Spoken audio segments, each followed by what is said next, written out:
Monday morning. This is our very last Monday of 2016 together. 52 Mondays we've been together. It's very exciting, and I had some thoughts to kind of share with you as we close out this year and as we head into a new year for you to prayerfully consider. One of my favorite parts about the new year is going into it with a time of intentionality. I steal away with the Lord in a different kind of way. I have some intentional fasting. I have some very focused prayer time and some very intentional study.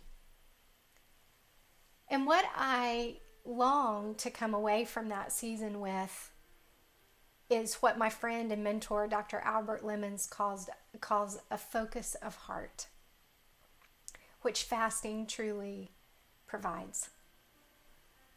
And what it does is it takes away the distraction of food by denying kind of that flesh part of me, which kind of got us into this mess in the first place. And if you remember, the tool that the enemy chose was food.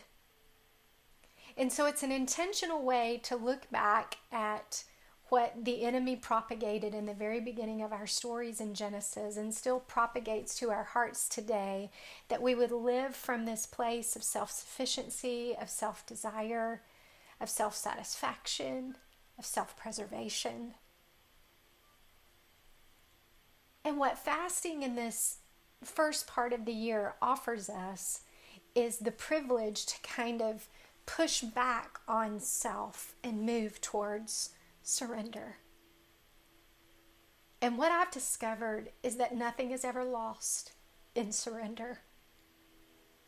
In fact, what I've discovered in my own personal story is that when I steal away for that beginning season with the Lord, what I am doing is I am focusing my heart on Him in such an intentional way that those fleshly things just fall away and the hunger for Him grows.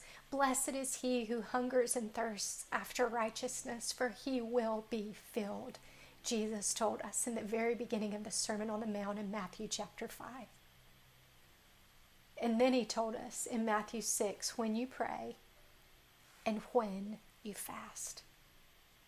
The Pharisees made fun of Jesus' disciples because they didn't fast like they did. And Jesus said, well, why would they need to? They have the bridegroom here with them. They can fast when I go away. And so we do. And God speaks. He gives direction. He gives strategy. He gives a word to me often in that year for my heart. He helps refine mine and Philly's I musts. What are the I musts that we need to focus on this year? But more than anything, He offers my heart a freedom of distraction from my flesh, to be able to focus on the heart of my Father's love for me. I'll be honest with you, I often go into those seasons sometimes dreading it, like, oh, I really don't want to do this. But I can tell you this honestly as well, I have never left those seasons wanting to leave. I often leave them in a bittersweet manner, like, I'm really wanting food, I'm really wanting a Coca-Cola. But I don't want the sweetness to end. I don't want my attention to get back on the stuff and things of this world, because I have really enjoyed this time of my focused attention on you. So I encourage you this year. I encourage you to get a book on fasting. I encourage you to pray about fasting. I encourage you to set aside a specific time in the beginning of this new year to really allow the distractions of self to be pushed aside, for the privilege of entering a season of focus of heart, to encounter the heart of your Father in a way that could potentially transform this new year.